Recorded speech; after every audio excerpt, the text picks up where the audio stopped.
ফাটা Kesto is back. Hello friends, welcome to my channel. আজকে আমি একটা দুর্দান্ত খবর দিতে চলেছি, যেটা শুনলে মানে মিঠুনদা ফ্যান হোক বা যে কোনো বাংলা কমার্শিয়াল মুভির ফ্যান হোক, তারা মানে কি বলবো, নাচতে শুরু করবে। ইভেন আমিও খবরটা যখন শুনেছি আমি নাচতে শুরু করেছি। আমার দারুণ একটা ফিল আসছিল যে যখন খবরটা আমি শুনলাম। তো বাংলার প্রথম franchise film and one of the biggest franchise film, যেটাকে বলি ফাটা কেস্টো, যেটা শুরু হয়েছিল এমএলএ ফাটা কেস্টো থেকে। তারপর মিনিস্টার ফাটাকেস্টো তার পরের বছরই আসে 2007 সালে। শুরু হয় 2006 সালে এমএলএ ফাটাকেস্টো, এবং 2007-এ আসে মিনিস্টার ফাটাকেস্টো। এবং তারই থার্ড যে ইনস্টলমেন্ট, 3 নম্বর পার্ট, সেটা কাজ অলরেডি শুরু হতে চলেছে। হুম। তো এরকম একটা খবর আসছে, ঠিক আছে। তো একটা কথা আমি ইনফরমেশান দিয়ে রাখি, সেটা হচ্ছে এই যে থার্ড পার্ট এটার ফাটাকেস্টোর, এর কাজ কিন্তু মানে একটা এর আগে আসার কথা অনেক আগেই ছিল। যখন মিনিস্টার ফাটাকেস্টো রিলিজ করেছিল, তখনই এসবিএফ স্বপন সাহাকে নিয়ে এরকম একটা প্রাইমারি স্টেজে ছিল। তখন একটা আসার কথা ছিল গুন্ডা ফাটাকেস্টো নামে, বাট সামহাও কোনো কারণে সেটা হয়ে ওঠেনি বা আসেনি। তো যাই হোক, এরই থার্ড ইনস্টলমেন্ট, যেটা একটা ফাটাকেস্টোর থার্ড পার্ট, যেটা আসতে চলেছে। সেটার খুব মানে প্রাইমারি স্টেজে আছে এবং স্ক্রিপ্টিং পর্যায়ে হয়তো আছে। মেবি হয়তো এই বছর থেকেই শুটিং শুরু হবে।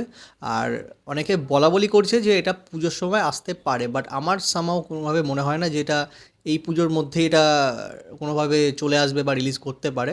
আর এর ডিরেক্টর তো নাম শুনলে লোকে আরও মানে পাগল হয়ে যাবে, সেটা হচ্ছে রাজ চক্রবর্তী। ইয়েস, যে রাজ চক্রবর্তী, যে কমার্শিয়াল ফিল্মকে খুব ভালোই হ্যান্ডেল করতে পারে, আর মানে তার নিজের একটা ঘরানা আছে। তো মানে আমরা অলওয়েজ চাই যে কমার্শিয়াল সিনেমা মানেই মানে একটা রাজ চক্রবর্তীর মতো ডিরেক্টর দেখতে পাবো বা থাকবে। এটা আমরা অলওয়েজ থাকি মানে ভালোবাসি, মানে চাইও যে রাজ চক্রবর্তীর হাত ধরে যেন আরও এরকম কমার্শিয়াল সিনেমা হয়। বিকজ সে নিজের একটা মানে ইনপুট দিতে পারে। যেমন আবার প্রলয়, ওটিটিতে কী পরিমাণ যে বিজনেস করেছে আবার প্রলয়, মানে সেটা প্রত্যেকেই হয়তো জানেন। হুম। জি5 মানে হয়তো ভালোই একটা ব্যবসা করে নিয়েছে আবার প্রলয় থেকে। তো এই মানে যদি এখন এসবিএফ ট্র্যাকে ফিরছে, এটাও আমি বলতে পারি, কারণ এসবিএফের লাস্ট আমি যদি দেখি কয়েক বছর, তো সেরকম কমার্শিয়াল জোনের সিনেমা বলতে সেরকম কিছুই নেই। যা সিনেমাগুলি আছে সেগুলো একটু অন্য ধারার সিনেমা বলতে পারি বা আর্ট হাউস ঘরানার সিনেমা বলতে পারি, বাট এই যে মেন স্ট্রিম যে সিনেমাগুলো, সেগুলো মানে অ্যাকশন মুভি যেগুলো বলতে পারি, পুরো মাস কমার্শিয়াল মুভি, যেখানে গা গরম করার ডায়লগ থাকবে, নাচ গান বা যাই হোক ভালো অ্যাকশন সিন থাকবে, সেগুলো কিন্তু আমরা এসবিএফের মতো বড় প্রোডাকশন হাউস থেকে পাচ্ছিলাম না বহু বছর ধরে। তো আমরা এখন বলতেই পারি যে রাজ চক্রবর্তীর হাত ধরে এবং মিঠুন চক্রবর্তীর হাত ধরে এই মানে ঘরানাটা, এই কমার্শিয়াল জোনটা আবার এসবিএফ ফেরাচ্ছে। তো এর খুব প্রাইমারি স্টেজেই এখন আছে আপাতত যেটা।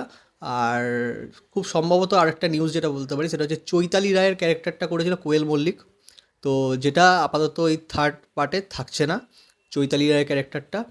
আর আর রাজ চক্রবর্তীর কথা আমি যদি বলি, রাজ চক্রবর্তী অত্যন্ত মডার্ন একজন ডিরেক্টর, যে মানে আধুনিকতা বা মডার্ন যে ব্যাপারগুলো, সেগুলো প্রত্যেকটাই তার সিনেমার মধ্যে বা সিরিজের মধ্যে কাজে লাগানোর চেষ্টা করে। মানে বাকিরা যেমন আস্তে আস্তে কি ব্যাকডেটেড হয়ে গেছে বা মিলিয়ে গেছে, তারা সেই পুরোনো জিনিসটাকেই সেই রিপিট করে যায়। আমি রাজ চক্রবর্তী সিনেমা বা সিরিজ যাই হোক না কেন, তার মধ্যে আমি এই জিনিসটা দেখি না। রাজ চক্রবর্তী প্রত্যেকটা কাজের মধ্যে একটা আধুনিকতার ছোঁয়া থাকেই। তো আজকের দিনে যদি দাঁড়িয়ে ফাটাকেস্টোর থার্ড পার্ট আসে, তো সেটা তো আর এমএলএ ফাটাকেস্টো বা মিনিস্টার ফাটাকেস্টোর মতো করলে হবে না। সেটাকে আধুনিকতার সাথে মিলিয়েই মানে মডার্ন ওয়েতে সেটা করতে হবে।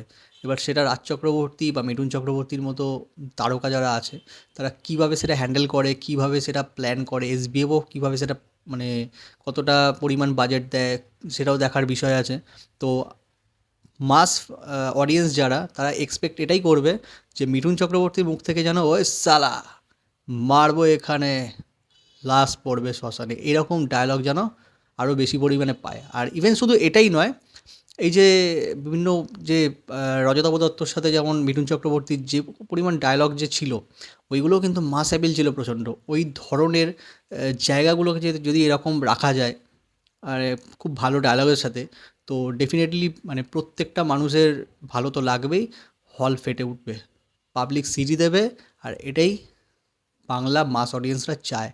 গ্রাম বাংলার সিনেমা হলগুলো, শুধু গ্রাম বাংলা কেন, প্রত্যেকটা সিনেমা হলে কিন্তু হাউসফুল বোর্ড লাগবেই, যদি এই ধরনের মুভমেন্টগুলোকে আরও বেশি করে ফুটিয়ে তোলা যায়। আর ডায়লগ অ্যান্ড অ্যাকশান প্রত্যেকটা কিছুই আমরা চাইবো যেন খুবই ভালো পরিমাণে যেন থাকে। আর রাজ চক্রবর্তীর কাছ থেকে এক্সপেকটেশনটা আমাদের প্রত্যেকেরই এইটুকু তো থাকবেই, কারণ রাজ চক্রবর্তী যখন নাম জুড়ে গেছে তাহলে কিছু একটা তো হবেই। তো আমরা ডেফিনেটলি চাইবো যেন এটা থার্ড পার্ট যখনই আসুক না কেন, যেন এটা ফার্স্ট অ্যান্ড সেকেন্ড দুখানার থেকেই যেন আরও বেটার হয়। আর সম্ভবত এই বছর থেকে কাজ শুরু হবে, বাট এখনও পর্যন্ত লোকে অনেকে বলছে যে পুজোর সময় চলে আসবে, বাট পুজোর সময় আমার মনে হয় না এটা কখনো আসতে পারে, আসার চান্স আছে। বিকজ পুজোতে অলরেডি মিঠুন চক্রবর্তীর একটা সিনেমা আসছে সোহমের প্রোডাকশন থেকে, সেটা হচ্ছে শাস্ত্রী। এখন মিঠুন চক্রবর্তীর কি দুখানা সিনেমা পুজোতে আসতে পারে, সেটা কি সম্ভাবনা আছে? আমার তো মনে হয় না, কারণ এখন যদি এটার কাজ শুরু হয় তো এটা একটা মিনিমাম টাইম তো লাগবে, কারণ এখনও শুটিংই শুরু হয়নি বা প্রি প্রোডাকশনের কাজ চলছে। তো এখন এটা কমপ্লিট হতেও টাইম লাগবে, তো আমার মনে হচ্ছে না পুজোর সময় সেটা আসতে পারে। বাট যদি চলে আসে তাহলে এটা খুবই ভালো হবে, কারণ আমরা ওয়েট করে আসি ফাটাকেস্টোর থার্ড পার্ট দেখবো বলে। তো দেখা যাক সিনেমা যখন আসবে বা ট্রেলার যখন আসবে বা টিজার যখন আসবে সেটা কেমন হয়। আর অ্যানাউন্সমেন্ট তো একটা কিছুদিনের মধ্যে হবেই। তো আমরা ওয়েট করছি ফাটাকেস্টোর থার্ড পার্ট দেখবো বলে, আর এটা সাকসেস করাবো বলে। যদি ভিডিওটা ভালো লেগে থাকে তাহলে অবশ্যই চ্যানেলটাকে সাবস্ক্রাইব করুন অ্যান্ড লাইক করুন ভিডিওটা।